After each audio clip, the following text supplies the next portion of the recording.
So hello everybody, welcome back to the podcast. And one of the things that you know when you tune in to this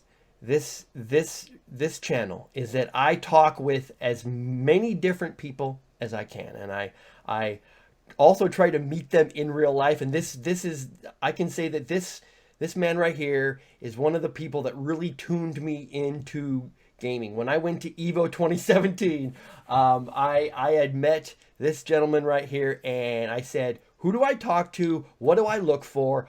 What are some things to know?" Because this is about people. And so I have with me a, I'm just gonna say he's a local Vegas legend. He ran an arcade in the downtown Vegas area called Insert Coins. To this day, he still gets people that walk up and go, "When are we gonna get that back?" And I think he's gonna talk about that right now. I have with me my friend, not afraid to say it, my friend. This is this is this is a Chris LaPorte. Chris, thanks for joining me. You are a very busy man, hard to get a hold of, but I'm Yeah. glad you made time for me. So just sort of give a quick introduction, background, some things that you've done over your life, because I know you've done a ton of stuff, gaming, video games. You have contacts in the casino world. You know a ton of people, right? So just go ahead. Well, thank you for the introduction. It's very kind of you to call me your friend. That's just thanks, brother. But yeah, I Got it. remember the very day you like, hey, what do I do with this esports thing? And at the end of the day, I have been involved in the esports scene since I moved to Vegas, even before that, for that matter. Living in New York and just being an arcade kid. But I moved to Las Vegas in 2005. In 2011, I opened up this video game bar called Insert Coins. We had a very strong, time. That then closed in 2015. From there, I just went into consulting because I saw the value of video games as a cultural thing, as a mainstream cultural thing, and presenting it to casinos as, hey, this is a new form of entertainment. If Las Vegas is the entertainment capital of the world, we should be looking at video games. Since then, I was helpful in working alongside a gentleman by the name of Seth Shore in getting the first esports bet in the Nevada Gaming Control Board, which is very exciting back in 2016. And since then, just worked with a lot of casino organizations here in Las Vegas, whether it's MGM, Caesars, the Venetian, Cosmopolitan, in terms of showing people, hey, video games as a whole, and of course esports as that more refined sector, and what can be done with this very large, community of communities and communities of people. Very nice. Okay, so now it's funny because anybody who's been tuned into the esports world over the past even couple of years knows that if there's a if there's a major event in Vegas that draws the most gamers, it's Evo. Yep. And Evo has been there for many years. That was how I that was my introduction. That was my whole eye opening. Is like, wow, there's like hundreds of people here sitting still watching people play Street Fighter, watching people play, whatever. They're all fighting, and people follow these competitors around. And one of the great things about gaming is that you can reach out and touch your reach out and touch the person that you follow. And so sort of talk to me about some of the barriers that you have come up against when you're talking to this old money, because it is, you have old money in Vegas. Like, why am I spending money on people watching other people play video games? We have the Raiders coming. We just spent a lot of money getting the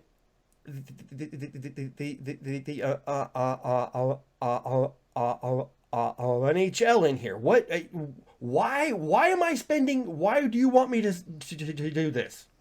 So it's such a loaded question. It's the question that we've been asking since 2005. I mean, look, I Right. came to Vegas in 2005. That was the first year that Evo wasn't a casino. It was at the Green Valley Ranch, which is a a locals casino, an off the strip casino. Hmm. And as a member of the community and as a fan of Street Fighter and Marvel vs. Capcom, I was like, this is for me. This is great. And didn't even think to really start talking about it to people outside of, this is just my hobby. This is what I like to do. Hmm. And over a span of 10 years, it's grown to such a significant number that was once a tournament that was in a small convention center in a locals casino that fit maybe 1,000 people. Right. Now we're looking at, it fills up the Mandalay Bay. And when I really started to talk about it to this old money was when they moved to Caesar's Palace. And I don't remember exactly what year it was, but it was Hmm. while Insert Coins was open, so it was in the 2010s, that decade. Hmm. And the better question to take your question Sure. and evolve it a little bit is that now they know people are watching people play video games, right? Now Twitch is something that everyone gets, and Hmm. tip of the hat to Ninja, and and give Fortnite credit, no matter how much esports, the hardcore esports community is like, oh, Fortnite. Look, it's what opened doors. That really Yeah. was something that got that barrier reduced. And when we were holding events at Insert Coins and we were holding events in Las Vegas in the early 2010s, it was really more about what's making this interesting to people outside of gaming. And that's my dog. Hey, yo, come here. No crying. Messing up the conversation. Um, so it's and again, it's a very loaded question in Yeah. that, It and is. you've known me for many years now, and I talk in lots of circles. Yep. So please moderate. Um, Okay. again, with the barriers is that now it's okay. We know this thing is there. We've heard this thing is huge, Hmm. but what's it really doing? Right. And I think that's where we are today. That's very exciting, Hmm. and because at least now that barrier is a lot more reduced, now it falls on the communities to actually step up and say, hey, we are here, we are this big, and we want to do these things. And over the last 2 or 3 years, I have to say it's been a challenge. Las Vegas has been challenged outside of Evo, which is something that has grown over so many years. Yeah. You don't just throw in a Call of Duty tournament and think everyone's going to come running for it, Right. or Right. or Rocket League and everyone's going to come running. Right. It's just not happening yet, and that will happen in time, because the numbers are growing. Hmm. It's just when you look at especially Las Vegas as a community in and of itself. When someone says Las Vegas, they say the esports arena, right? Because that's the one on the strip.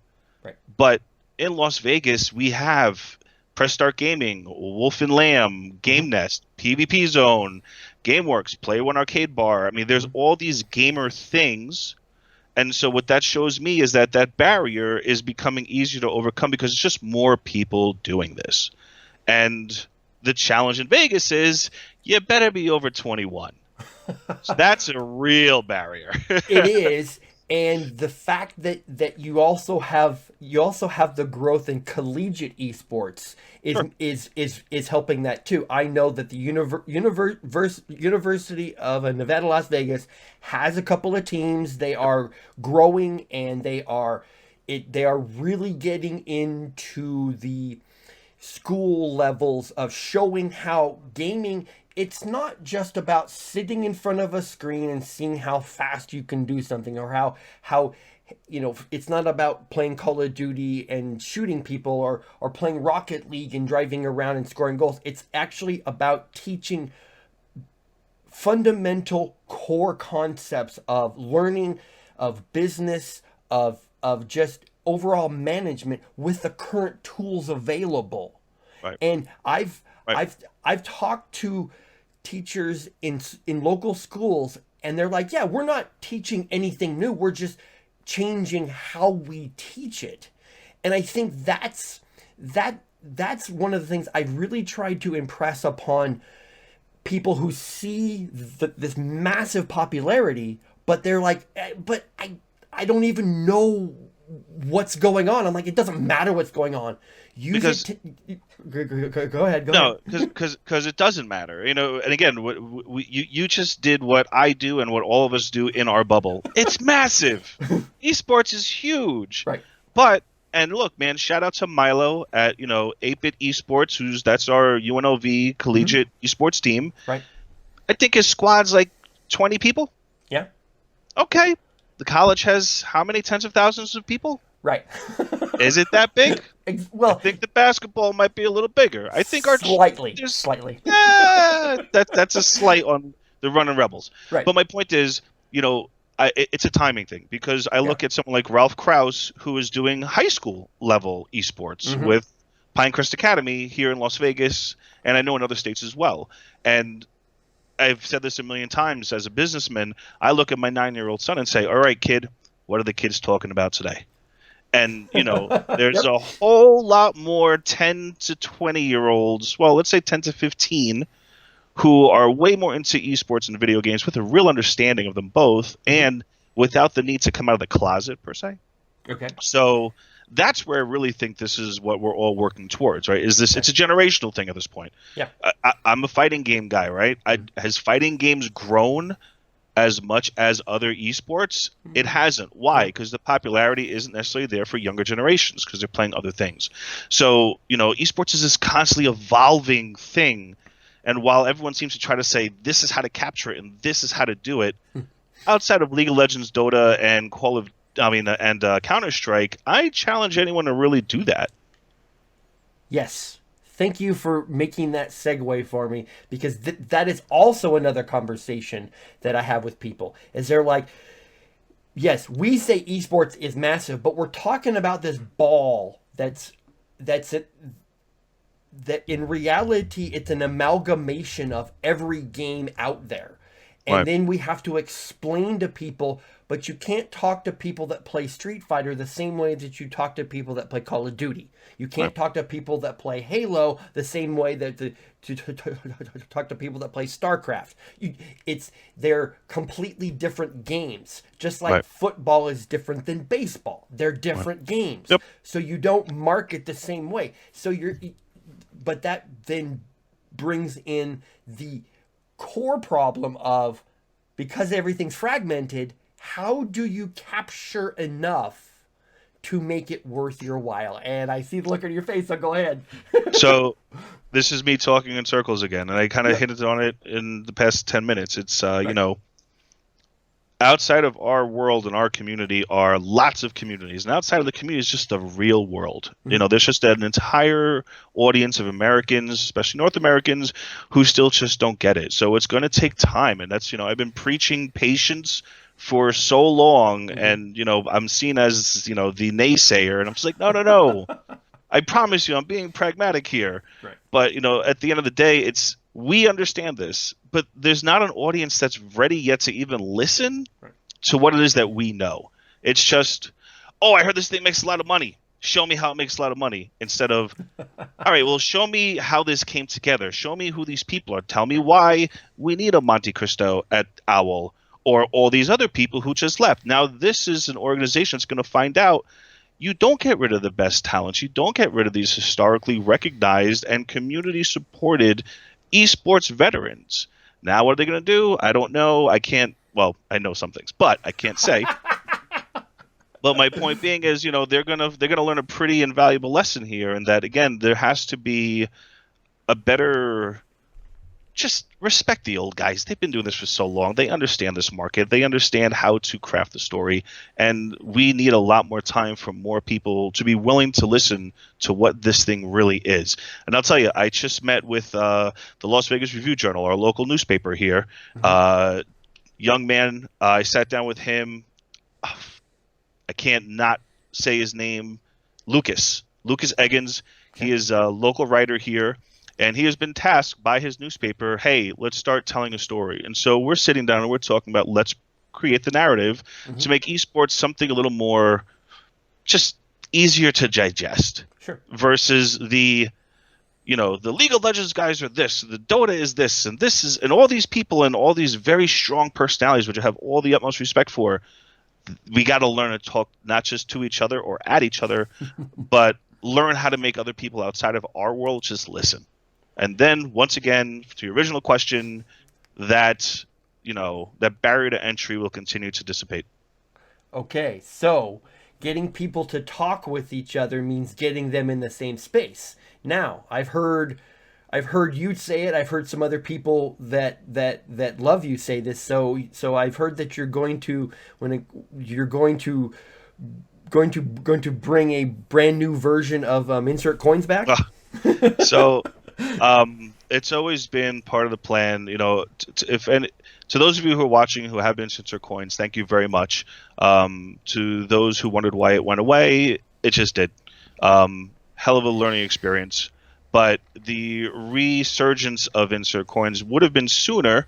But we ran into some legal problems because we tried to go and attach cannabis to Hmm. the lounge, and that made things challenging. Again, maybe trying too hard to get into something that's just not there yet. Sounds a lot like esports. But so with the next go around, we'll have the Reset Lounge coming to Las Vegas in 2020, Hmm. and it will be a modernized version of the gaming bar. But most important to me is I want to utilize what we saw that made insert coins very successful, but also very challenging. Was I was trying to appeal to a very large audience, Hmm. and to do that meant I probably didn't focus enough on certain segments of the esports community, the gaming community, because I was too busy just saying, "Hey, look, this is what I love to do, and I want to share all this with everyone." As I like to make the point, Right. come out of the closet, play Street Fighter, Mortal Kombat, or FIFA, or Madden, or Call of Duty, whatever, but do it Right. with your friends, do it in a social setting. And look, barcades are really exploding right now, and that's great. And we have really cool concepts like Two Bit Circus in Los Angeles, Hmm. and again, the gaming world is clearly coming out into the open as that market continues to develop, Hmm. where it's not just a Dave and Buster's or a Chuck E. Cheese, but it's like middle of the road age, whether you're in your 20s, your 30s, what have you. And then eventually in casinos, which is the real long term play, Hmm. that just means that the gaming audience is just that much more palpable. And that's going to take time. But I Yes. like to be part of the normalization process. I agree. And it's funny because you and I have actually walked the strip to and Yes, we have many times. we've seen these places, these little sections of these new, I guess you call them new age casino games in like Planet Hollywood and stuff. Yep. And so we're talking about bringing people together and reaching across generations. Right. So as somebody who has seen the pre-internet and the post-internet life, what are what honestly, what are some things that all these gamers have in common that we can actually grasp and use to make this into what everybody thinks it can be? I think the first thing is just being able to represent yourself as to who you are. I do think a major component of being a gamer is like, hey, I am a gamer, or hey, I Mm-hmm. like this game and the community. People play games because they like to play with other people and talk about either what they've done in the game or what they can do to you in a game, or just or whatever experience they had in playing the game. Right. So what it comes down to in terms of how do you get all these people together, I just think and it sounds a little, I don't know, may not come off very well, but you just have to build a better mousetrap Okay. and just provide a setting that's just comfortable for people to do what they want to do. There's board game, venues, right? Those things are Yeah. popping up everywhere because, hey, there's a lot of people like board games. So as long as you create a place that respects what the culture was, is, and will be, and an understanding of it, and I think you make a great point in saying, the pre-internet versus the post-internet, right? Or Mm-hmm. the internet today. Right.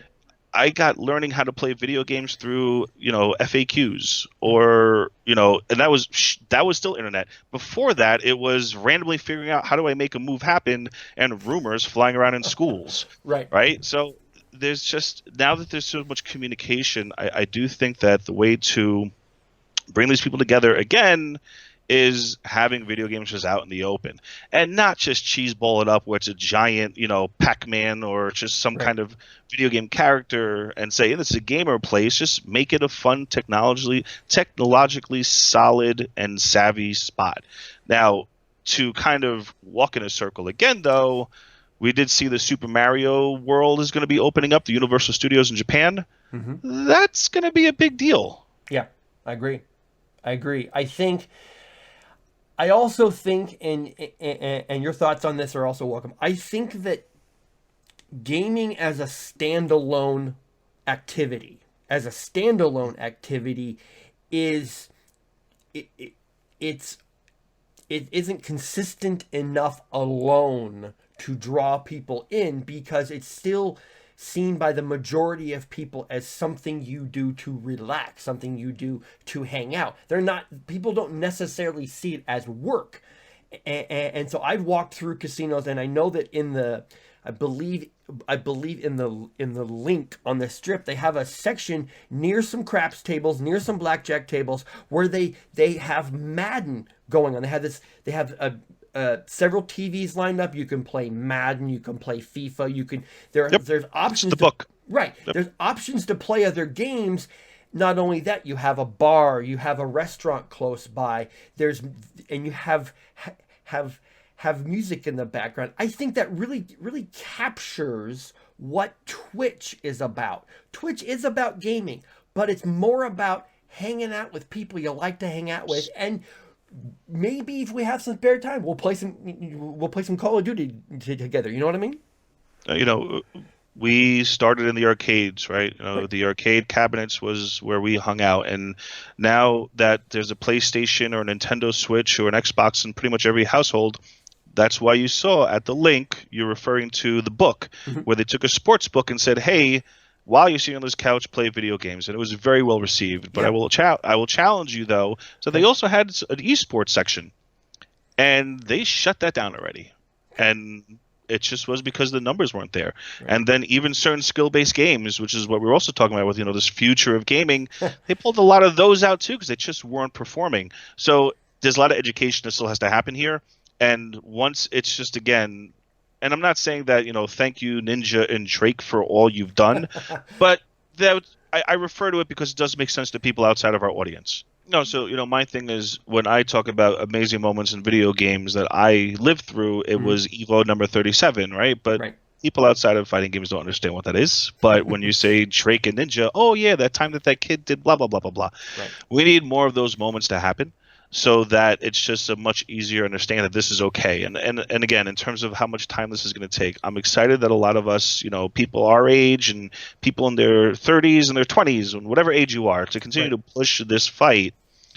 But until more people are willing to listen, we're going to see some of the challenges that we see right now. Like I said, the esports venue that wasn't the link in this, big push for gaming outside of traditional casino gaming, it's gone. They shut it down. It didn't work. Goodbye. They gave it Right. 6 months. It wasn't the immediate. People see it. They all want to come.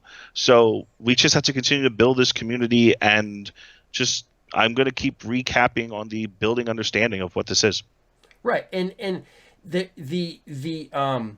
the story behind the story is that there are many people, and I'll bring up a name that I'm sure that you know. There are many people, like in Street Fighter, for example, Alex Valle.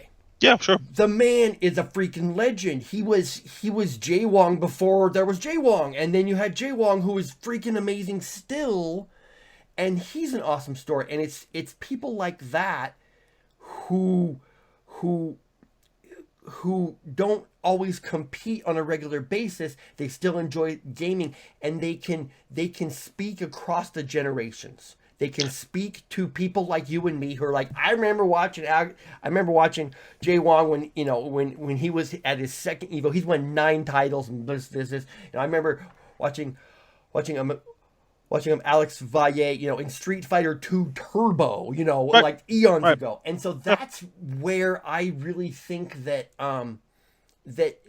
it's going to happen, is at the grassroots level.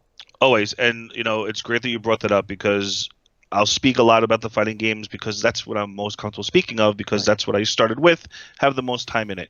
But the one thing that I alluded to the Overwatch League and not Hmm. having Monte Cristo anymore, as well as a handful of people. But the challenge there is, when you have Justin Wong and Alex Valle and Gutex and Mike Ross and all Yeah. these names, Hmm. they continue to be a personality in the community. They continue to drive content. They continue to push a narrative and showcase their passion and explain, like, hey, this took a long time to get here, and we still have a long way to go. What Dr. Disrespect, what does he say all the time? Like, I'm at the tippy top of the mountain and I'm halfway there. That's really a mentality that a lot of people have to take here, is Right. that we need a lot more personality in esports so that people can hear the stories from these guys and women Mhm. who compete. And, when there's more of that happening versus articles in Business Week and Forbes and Fortune about how big this is Right. without really knowing who the people behind it really are, then we find ourselves in this position where, and esports is coming. That's what I keep saying. It's coming. When? I don't know, but it's not coming tomorrow, and it's not coming next year, Right. but it's coming. It is coming. It is coming, and I really hope that when you relaunch, when you relaunch, when your insert coins concept relaunches, that you get those people that definitely remember you Oh, sure. from version 1.0, and now you're in version 2.0, and you can use that link across generations to go, hey, look, here's some old school, here's some new school, let's get together and talk about how to make Street Fighter better, how to make how to make Tekken better, where it's come from, where it's going. So where it's going is my next question as we get this wrapped up here. So you're going to do the insert coins 2.0. You have you have all these connections now. So I believe by the time this conversation gets published, you'll have participated in an event where you get to bring together all kinds of people who are Right. in gaming, out of gaming. Right. So sort of talk about that meeting that you have going on. So, for about 2 years now, I've been part of the Nevada Esports Alliance, which is a very cool organization of educators, casino owners, and technology, companies that have a local Nevada, Las Vegas focus. Mm-hmm. And when the esports arena opened up, there was just a lot of esports is here. It's going to be huge, Mm-hmm. and I keep making kind of the joke where if the esports arena is esports, the biggest press they've had as of late was Mario Kart. Is Mario Kart designated an esport? There Right. could be an argument made on both sides. Right. Fortnite is their number one, contest that happens repeatedly. Mm-hmm. Is Fortnite an esport? Again, another argument to be had. Right. However, the beauty of the Nevada Esports Alliance and the guys at the Esports Arena and a lot of our local land centers is that we're all talking to each other. And we invite gamers that are local in Las Vegas, and we invite educators. And the key there is that we're putting all these people in one room to Mm-hmm. say, okay, these are my needs, these are my needs. This is what's needed for this business to succeed. This is what's needed for this, segment to be happy. Mm-hmm. How do we have all these people talk? And it's my New Year's resolution is to see, well, for me personally, but just more dialogue in the esports community. Like we have to start talking to each other, not at each other. And we have to really learn what it is that all these pieces need to get somewhere. I'll make a very funny story where somebody whose name I will not say blocked me on Twitter because Budweiser said we are the beer of esports. And I said, yeah, they are. They're the beer who put the most money into esports. They are the beer of esports. And then one of these individuals like, how dare you? Why? Because that doesn't represent my esport. Cool, man. But like, whatever. It's still people are talking. Right. Let's be happy about that. And so, with these events that the Nevada Esports Alliance does, we have people come in and say, hey, I want to find out how my business can grow with yours.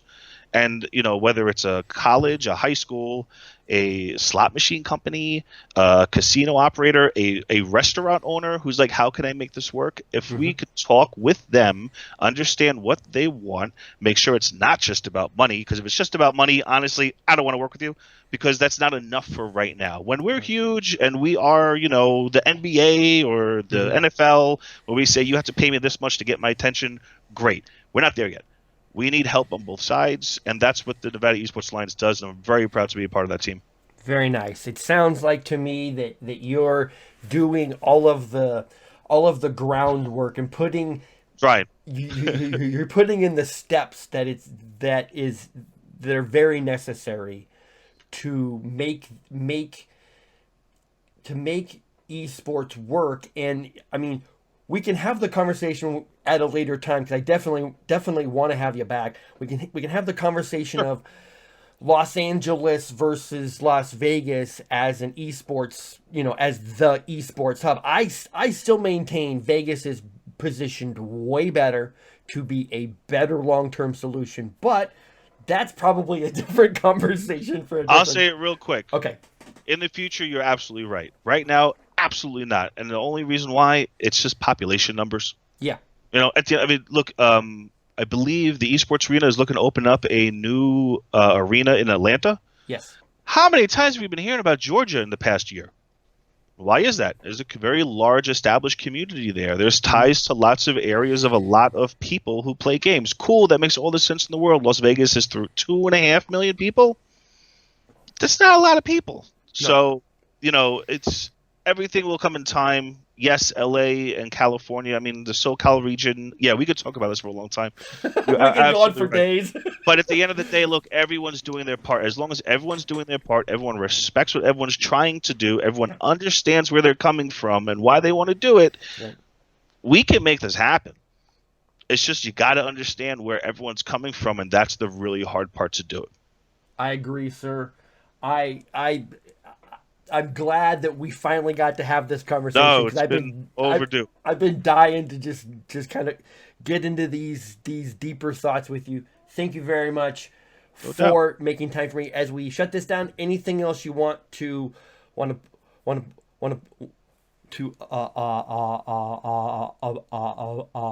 plug? I'm not plugging anything. I just want everyone out there who's listening, man. It's not about what someone else is doing. It's what you're doing. Just keep pushing your scene, do what you love to do, and you're going to find more people are out there to want to help you too. It's a community thing. We have lost sight of the two. All right, last word. That's not a plug. Just last word. Go for it. 2012, I did a talk in Las Vegas at the time, I believe it was the SLS. Okay. And over a 2-day period, the word authenticity and community were used 1,000 times. Mm-hmm. And everyone's like, oh, these words keep coming up. We have lost sight of those two words in the past 5 years. Just have. Now it's just how much money, how much capital have you raised? It's not about how many people are doing the thing from a grassroots level, how many people are building this thing from the bottom up. We are too busy right now worrying about top down. We have to reestablish, what got us here from the first place, and it's people like you. It's going to get done. Thank you, sir, for kind Thank words.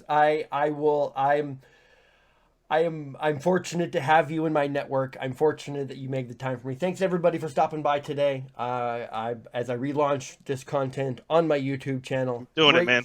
Great people like Chris to always come by to offer the pearls of wisdom and the knowledge of the ages. So Chris, thank you very much for making time for me today, sir. You're too kind, brother. We'll talk soon. We'll talk soon. Everybody, thanks for tuning in. Follow me on Twitter @LearningBill, on Twitch as well. And I'll see you soon.